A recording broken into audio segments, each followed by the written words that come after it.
আসসালামু আলাইকুম। শুরু করতে যাচ্ছি মহান আল্লাহ তাআলার নাম নিয়ে। আজকে আপনাদের সামনে আসছি কিছু কথা বলার জন্য। আসলে ভিতরে কথাগুলো রাখতেও পারতেছি না। আমি কিশোরগঞ্জের আওয়ামী লীগের নেতাকর্মীদের উদ্দেশ্যে বলতে চাই, আপনারা কেউ হতাশ হবেন না। জানি আপনারা সবাই একটু হতাশার মধ্যে আছেন যে কি করবেন কি না, আপনারা দিশাহারা হয়ে যাইতেছেন। আপনাদের সবার উদ্দেশ্যে আমি বলতে চাই, আপনারা একটু ধৈর্য ধরেন। আমাদের ভালো সময় আসতেছে এবং আমাদের খুশির সময় আসতেছে সামনে। ওয়েট করেন আর 2-3 মাস, ইনশাল্লাহ আমরা আবার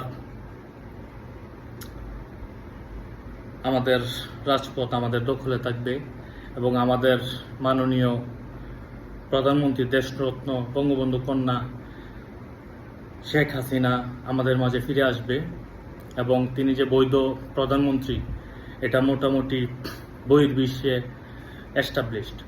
তাই অতএব আপনারা কেউ হতাশ হবেন না এবং আপনারা যারা আছেন কর্মীরা সবাই ঐক্যবদ্ধভাবে থাকেন। যে কোনো সময় ডাক আসবে, ডাক আসলে আমরা যারা আছি সবাই ইনশাআল্লাহ আমাদের এই গণতন্ত্র উদ্ধারের জন্য আমরা রাজপথে নামবো এবং বিজয় নিয়ে মাঠ থেকে আমরা ঘরে ফিরব।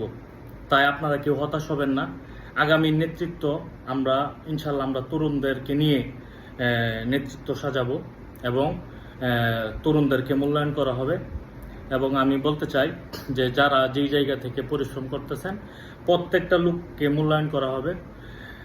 যদি সিনিয়র নেতারা তখন ভুলে যায়, তখন আমি মনে করি আপনারা আমার সাথে যোগাযোগ করবেন। আপনারা মিলে আমরা নতুন আর একটা প্রতিরোধ বা আমরা নতুন করে আওয়ামী লীগকে সাজাবো।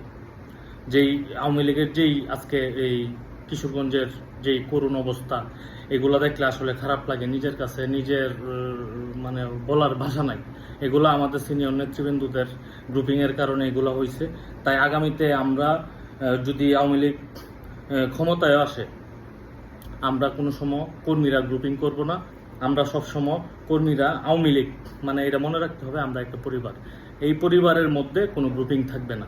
তাই আমরা সর্বপ্রথম কিশোরগঞ্জে এই গ্রুপিং দূর করে আমরা সারা বাংলাদেশের মধ্যে জানান দিব যে আমরা কিশোরগঞ্জ আওয়ামী লীগ মানে ঐক্যবদ্ধ আওয়ামী লীগ, এখানে কোনো গ্রুপিং নাই। তা আমরা কর্মীরা যদি গ্রুপিং না করি তাহলে আসলে এই গ্রুপিং করার সুযোগ বা আর কেউই পাবে না।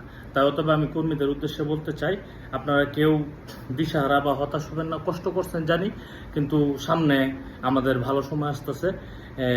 অনেক কিছু আসলে বলতে পারতেছি না, অনেক কিছু বলার প্রবলেমও আছে।